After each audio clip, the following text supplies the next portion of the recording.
Bom dia, boa tarde ou boa noite, depende da hora que você está ouvindo a gente ou vendo a gente no YouTube. Começando mais um Talkenização para vocês e hoje o assunto é tokens de CCB. Diretamente da fonte aí, vamos falar sobre esse assunto com a pessoa que entende, Nicolau Jorge Neto, CEO da Fidúcia, uma das instituições financeiras que emite tokens com a LIC, vai participar hoje do nosso podcast e vamos falar sobre isso. Nicolau, muito obrigada por aceitar o convite. Se apresenta aí pro pessoal conhecer quem é você. Eu que agradeço aí o convite de vocês, super prazer poder participar. Legal, então é aquilo que você já até colocou aí, né? Eu sou Nicolau Neto, eu sou CEO e um dos sócios da Fidúcia, que é uma instituição financeira regulada pelo Banco Central, somos também emissores de moeda eletrônica. A Fidúcia ela atua hoje de forma muito forte no mercado do Banking as a Service e buscando sempre processos inovadores. Nossas atividades são super pautadas e baseadas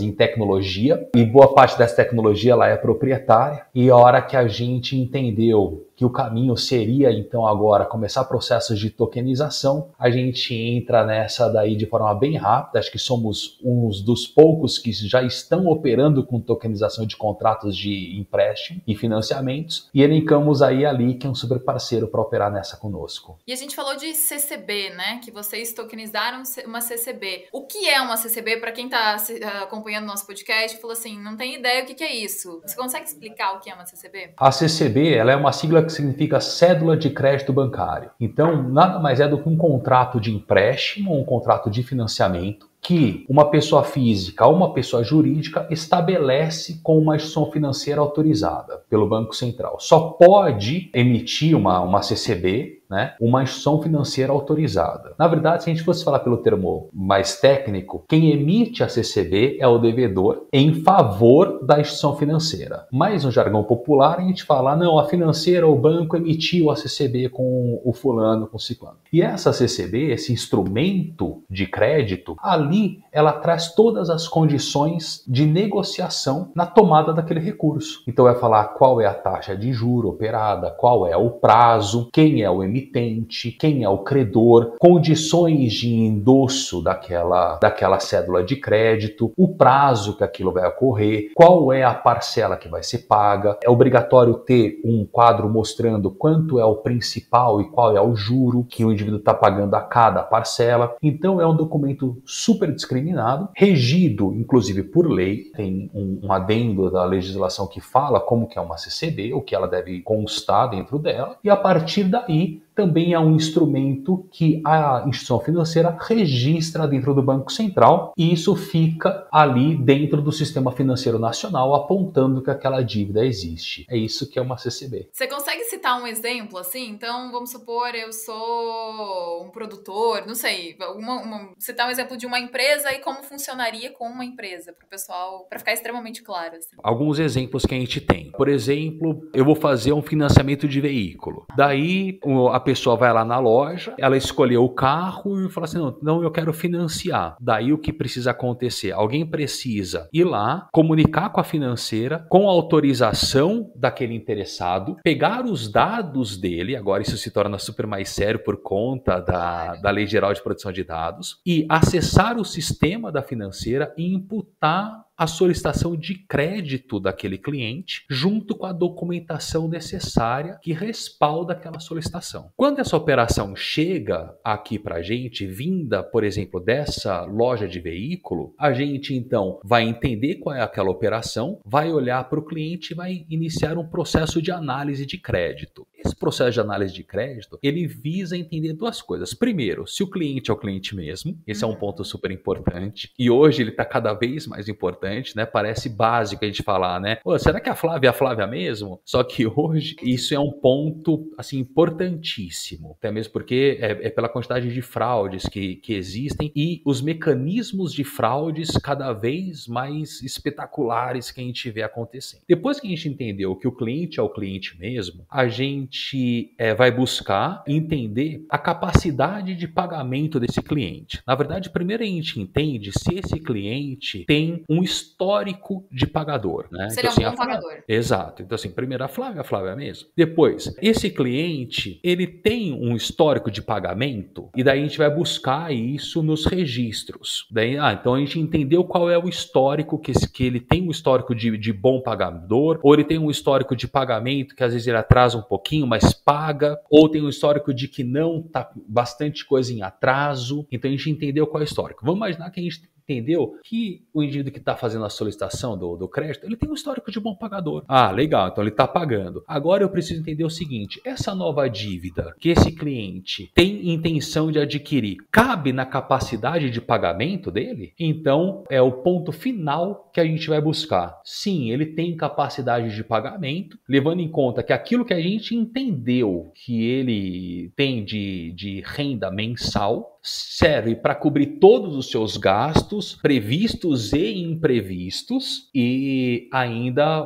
conseguir pagar um veículo, por exemplo, que é o exemplo que a gente está pegando aqui, né? Então a gente faz mais ou menos a seguinte conta. Aquilo que a gente identificar de dívida dele, vamos imaginar, tem que dar até 35% da receita que ele informou para a gente, da renda que ele informou para a gente. E a partir daí a gente entendeu que isso é possível, aprovou. Quando a gente fez essa aprovação, então, daí é que vem finalmente a tal da CCB. Daí a gente gera o contrato, que a CCB é um contrato de empréstimo, que se fosse feito entre duas pessoas normais, seria chamado de contrato de mútuo financeiro. Só que o contrato de mútuo financeiro, por lei, ele tem uma taxa de juros que tem que ser 0,5% ao mês, senão vira usura. Já uma instituição financeira não tem a lei da usura, então eu posso cobrar, por isso tem financeira que cobra 20% de juros ao mês, 30% de juros ao mês, tem coisa que parece que pra gente é absurdo, mas existe, porque não cai na lei da usura. Não é o nosso caso. E daí, então, a gente pega tudo aquilo que a gente combinou com o cliente, já havia mostrado para ele, já havia feito a simulação, falou assim, agora eu vou colocar esse nosso acordo no contrato, tá bom? Ah, tá bom. A gente coloca no contrato e assina.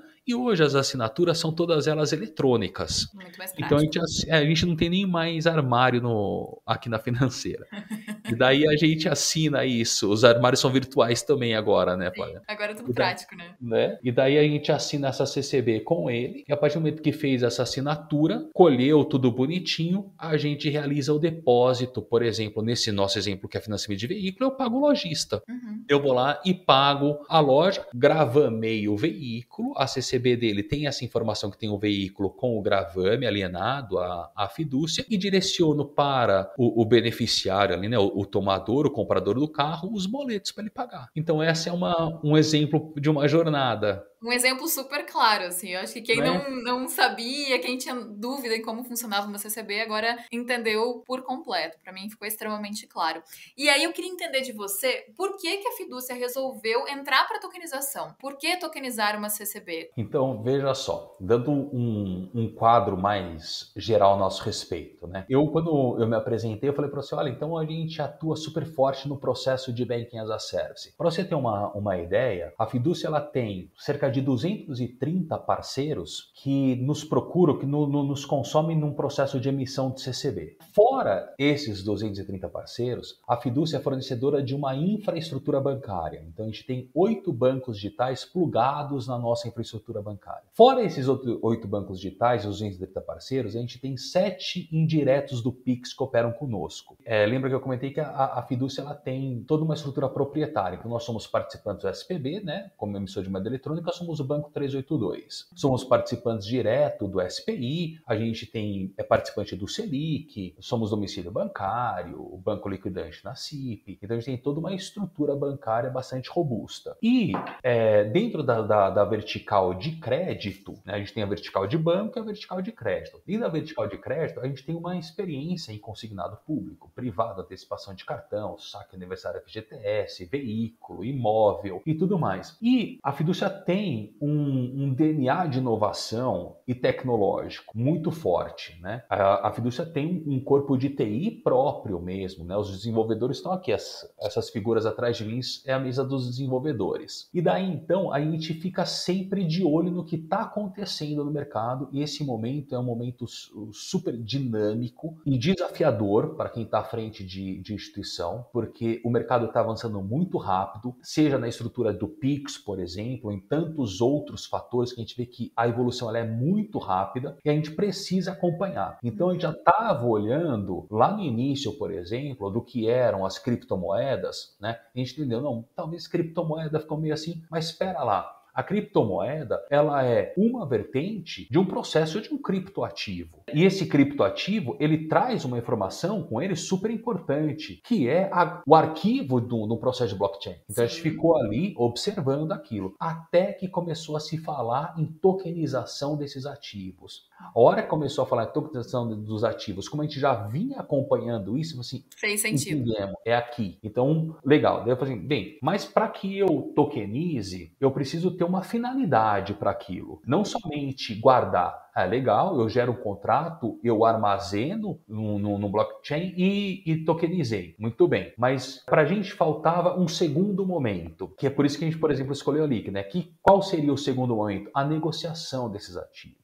A negociação desses tokens. Então foi isso que a gente entendeu, que a gente queria experimentar e que deu absurdamente certo. Da gente gerar a CCB, jogar na blockchain, entender o que é um smart contract, começa por aí, né? Porque também tem esse ponto, né? A gente precisa lembrar que a hora que eu gero a CCB, entre eu gerar a CCB e aquilo virar um token, eu passo por um processo de transformar aquele contrato num contrato virtual, vamos assim dizer, que é o que se chama então de smart contract. E que para gerar esse smart contract, lá dentro da blockchain, existem várias premissas a serem criadas, que boa parte dessas premissas são aquelas que constam na própria CCB, taxa de juro, prazo e tudo mais. E outra premissa disso tudo que ali precisa então constar são situações que podem acontecer. Por exemplo, quando eu faço uma CCB normal e arquivo ela num armário digital, por exemplo, né? Se o cliente ele atrasa, eu tenho minha regra de cobrança, a minha régua e regra de cobrança. Se o cliente quer antecipar, eu tenho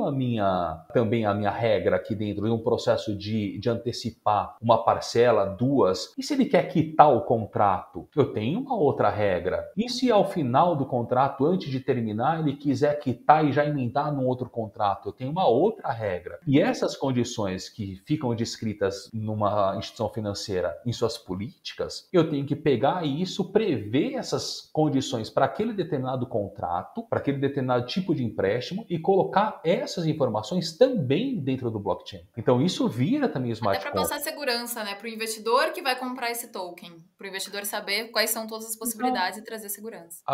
Perfeito. Entender as variáveis, né? E a gente previu as variáveis? Não, as variáveis foram previstas e que pode acontecer. Daí juntou tudo aquilo ali, daí então eu consigo agora fazer o processo de tokenização. Falei assim, e agora vamos entender o que é essa tokenização. E a hora que a gente tokeniza isso, a Fidúcia teve, junto com a LIC, um super de um sucesso nisso daí. A gente está falando em vender, em esgotar token de um veículo em 6 minutos. É surreal, né? Surreal. É surreal. E como que foi, assim, até esse processo? Eu até tinha uma outra pergunta, mas eu vou deixar para depois. Como que foi, assim? Porque deu para ver que você entende muito bem a parte de smart contracts, blockchain e tudo mais. Mas para as pessoas que trabalham na Fidúcia, para os colaboradores, como que foi entender todo esse processo, se familiarizar com a tokenização? Porque não é simples, né? Não é uma coisa que você, do dia pra noite você já entendeu e...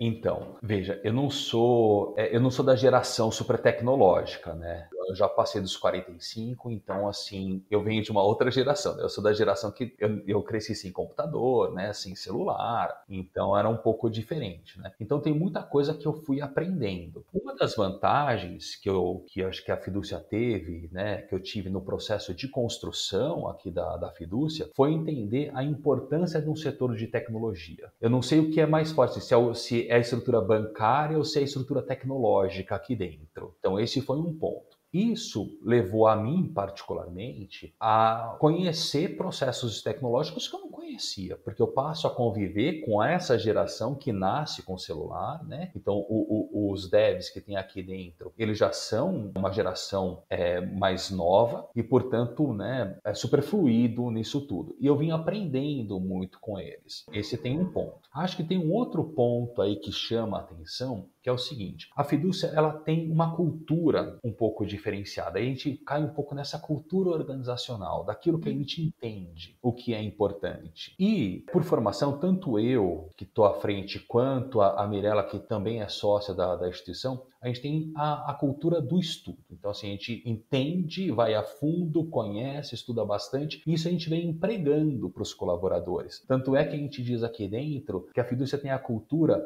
do líder educador. A gente fica em Sorocaba, né?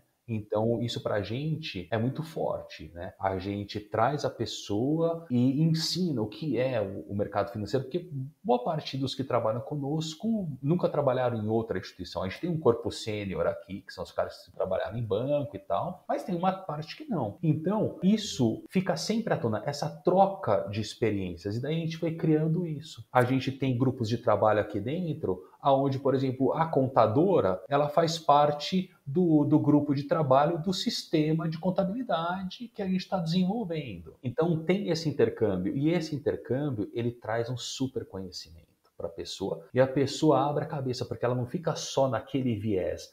Então a contadora fala só sobre contabilidade? Não. A contadora fala sobre uma série de coisas, que não é também só sobre a contabilidade. E a hora que eu busco, que um dos meus papéis principais é justamente ficar olhando o que está acontecendo no mercado, eu puxo a informação assim, agora a gente vai estudar e vamos falar sobre token. Daí as pessoas, eu tenho uma facilidade de comunicação justamente por esse tipo de rotina que para a gente é um hábito. Isso é extremamente importante. A parte educacional. Então, assim como funcionou para dentro, né, para os funcionários da Fidúcia, como que foi esse contato para os clientes da empresa? Pô, a gente vai tokenizar agora ativos, tá? O que é tokenização? Então, foi bem um processo educacional também dos clientes, né? Foi. Muitos ainda não conseguem entender. Uhum. Tá? Isso é uma verdade também, até mesmo que o mercado financeiro tem uma boa parte dele que ainda é tomado pelos cabeças brancas, assim como eu. Muito tradicional, né? Muito tradicional. Uhum. Então tem esse lado ainda que é mais fácil você entender, gera uma CCB e vende para um fundo, isso fica um pouco mais fácil, endossa por uma empresa, endossa para um securitizador, uma factoring, para uma pessoa física, isso ficou mais facilitado. A hora que a gente começa a falar sobre transformar uma CCB em um smart contract e guardar numa blockchain, e a partir daí eu vou fatiar em 1000 pedaços, e cada pedacinho eu vou chamar de token,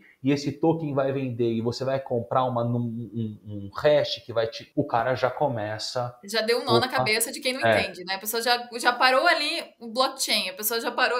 Esse aí, smart contract, meu Deus, o que é isso? Daí então a gente é um vai processo. fazendo, a gente vai chamando aqueles que se interessam, e a gente vai explicando isso daí, né? Como é que acontece, aonde acontece, e daí acaba contando o que é o processo, mas também dando a ele o pedaço da responsabilidade dele, que não é necessariamente conhecer a jornada, né? Entender detalhadamente a jornada. Isso é processo da BIC, por exemplo. A gente conta como é, porque senão fica muita informação, né? Então ele fala assim, olha, então a sua preocupação é isso aqui, deixa eu te mostrar como é que acontece, e a empresa elencada para fazer isso, ela tem uma super expertise em cima disso. E daí o cara, daí fica mais tranquilo e abre mais receptivo para entender o que são esses processos. Porque a gente tem que acompanhar a tecnologia, né? As coisas vão acontecendo, no primeiro momento realmente parece complicado, dá um nó na cabeça de muita gente, então as pessoas que são mais velhas ainda, né, que são extremamente tradicionais, acabam ficando, meu Deus, será que é confiável? Como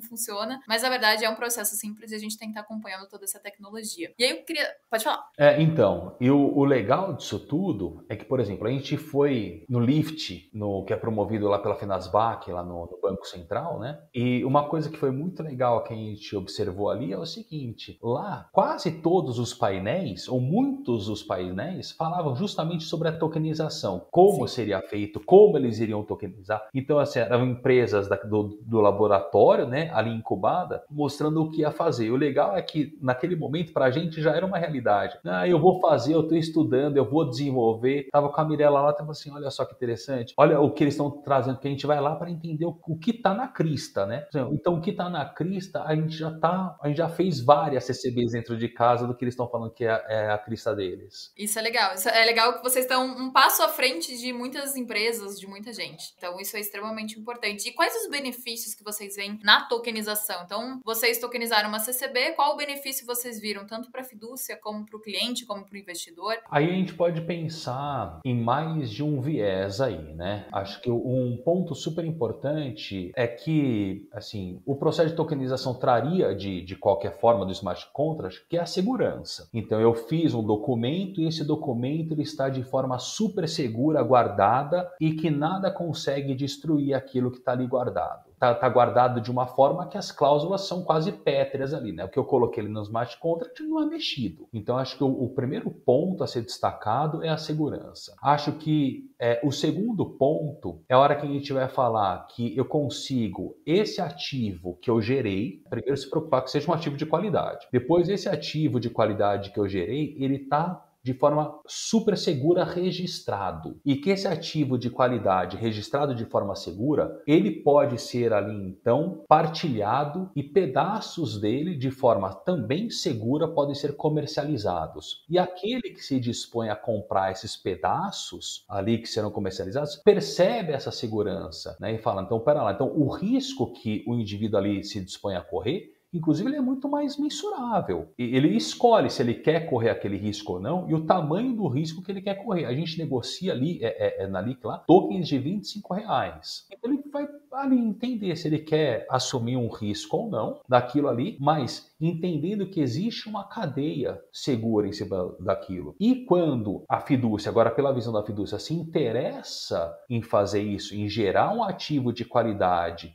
colocar ele de forma segura na blockchain e comercializar, eu também tenho essa segurança. Além de eu vender um ativo e refazer caixa daquilo ali, eu também tenho a segurança daquilo que aconteceu e que o investidor é ciente de tudo que aconteceu e que está tudo registrado ali, na cláusulas pétreas da, vamos assim dizer, dentro da blockchain. O que eu acho legal, assim, para vocês têm liquidez para continuar trabalhando e fazendo outros negócios, né? Então isso é uma grande vantagem. Para o investidor, também tem uma grande vantagem que você consegue ver como tudo vai funcionar, você consegue ver quanto tempo a fidúcia está no mercado, você consegue saber o risco, quando você vai receber, né, o token que você comprou, quanto você vai receber do token que você comprou. Então, é interessante, assim. Seria uma, entre aspas, renda fixa em cripto, né? Que a gente fala. Seria uma renda fixa aí no mercado. Então, é uma outra possibilidade até de investimento para a carteira da pessoa. Então, é interessante para todas as partes. Penso que é isso aí mesmo. Então, é uma renda fixa, mas que ele pode ver um processo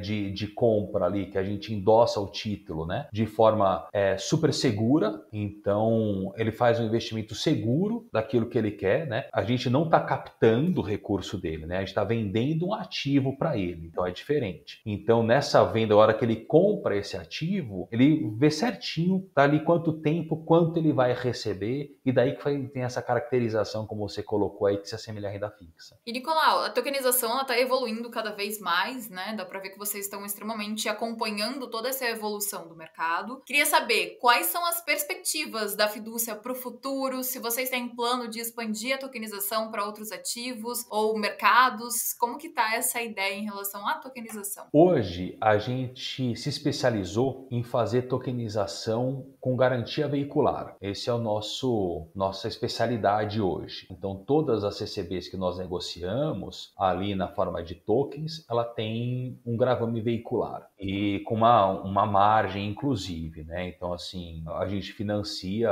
num veículo novo 70% do valor. Isso também já traz uma margem de segurança ali daquele ativo que está sendo então financiado. Numa taxa de juro super competitiva, competitiva, o que também nos ajuda a buscar clientes saudáveis. Então tem esse outro ponto. E agora, o que a gente começa a olhar, né, e o que a gente vai agora, no bom sentido, fazer uma provocação com a LIC, é a gente fazer então uma tokenização, agora a gente quer imobiliária. Então não num sistema habitacional, né, que é aquele assim, financiamentos de 60 meses, 120 meses, não é esse o nosso foco, mas assim seriam empréstimos com garantia de imóvel, que a gente chama isso de home equity. E daí então agora a gente vai começar a fazer esse teste aí, né? Sempre buscando ativos de boa qualidade, dentro dessa margem de segurança e tudo mais, e daí a gente acha que esse é um ativo que chama atenção, né? Então fazer um crédito com alienação de um imóvel.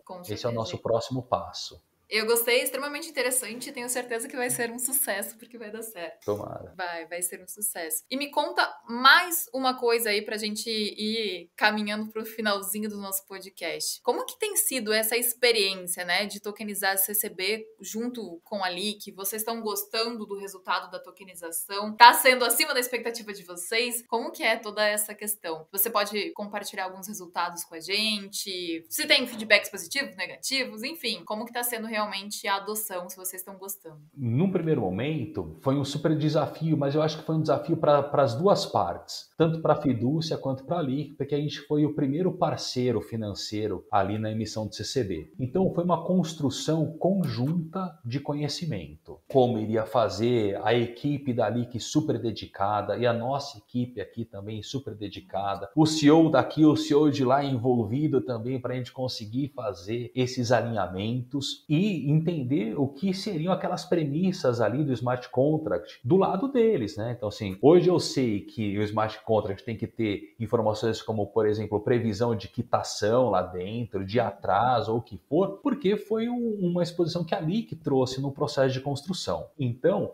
quando a gente estava ali observando, escolhendo quem que seria o nosso parceiro, ali que abriu as portas e mostrou para a gente esse conhecimento, né? O que para a gente era super importante. A preocupação era entrar com alguém que soubesse aquilo que está fazendo e trouxesse segurança e tivesse uma imagem reputacional de qualidade. Né? Assim como a gente aqui super se preocupa isso com a Fidúcia e a reputação. Isso a gente encontrou de cara na LIC. Depois, essa abertura de aprendizado conjunto também foi algo que para a gente ali super fluiu e as equipes se integraram muito bem. E um outro ponto que chamou a atenção, porque até aqui, até gerar o smart contract e salvar na blockchain, a LIC faz isso com super qualidade. Mas a gente encontra alguns fornecedores também de qualidade. Um outro ponto que daí chamou a atenção, e eu acho que foi um super diferencial, foi a plataforma de venda de dos tokens. Ali não existe igual. É simples assim, não existe. E olha que eu já olhei várias. Não existe. A credibilidade que essa plataforma tem, a seriedade com que as meninas lá, né, que estão à frente, lidam com aquilo, a transparência, né? Eu acho que é assim, o que é importante,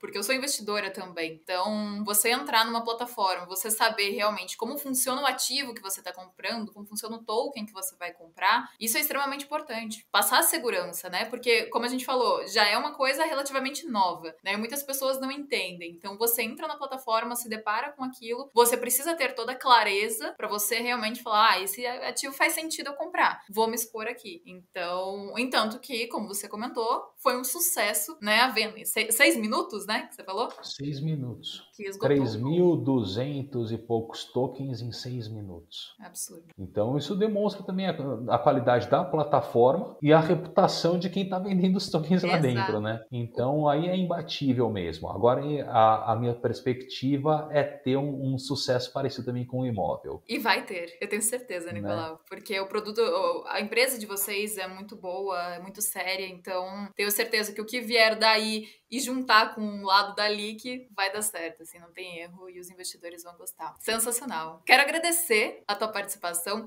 quero que você faça suas considerações finais, se você acha, pô, acho legal comentar sobre isso, a gente esqueceu de comentar, ou só um agradecimento aí pro pessoal que tá acompanhando a gente. Eu acho que a gente abordou bem o assunto aí, super legal, acho que também foi super educativo, elucidativo. Queria agradecer toda essa oportunidade de mostrar aí também no podcast para o mercado a parceria que a Fidúcia tem com a LIC, a importância que a gente dá para essa parceria e a postura que a Fidúcia assume frente ao mercado, a cultura, poder mostrar um pouco da nossa cultura organizacional, que para a gente também é super importante. Então são só aí agradecimentos pela oportunidade. Nós que agradecemos, Nicolau. Como que o pessoal consegue acompanhar a Fidúcia? Redes sociais, site? Como o pessoal acompanha vocês? Então, a Fidúcia está presente nas mídias, então tem o Instagram, @FidúciaSCM. A gente também está no LinkedIn, mesma coisa, @FidúciaSCM. A Fidúcia também tem um site muito legal, né? Então, fiduciaccm.com.br. E o mais legal de tudo é que a Fidúcia, alguns meses atrás, de forma super inovadora, não só com a parte do token, mas também a gente lançou um marketplace de bancarização, aonde pelo próprio site a pessoa consegue clicar lá e acessar o marketplace de bancarização e de forma ali muito bacana, com vários cards diferentes,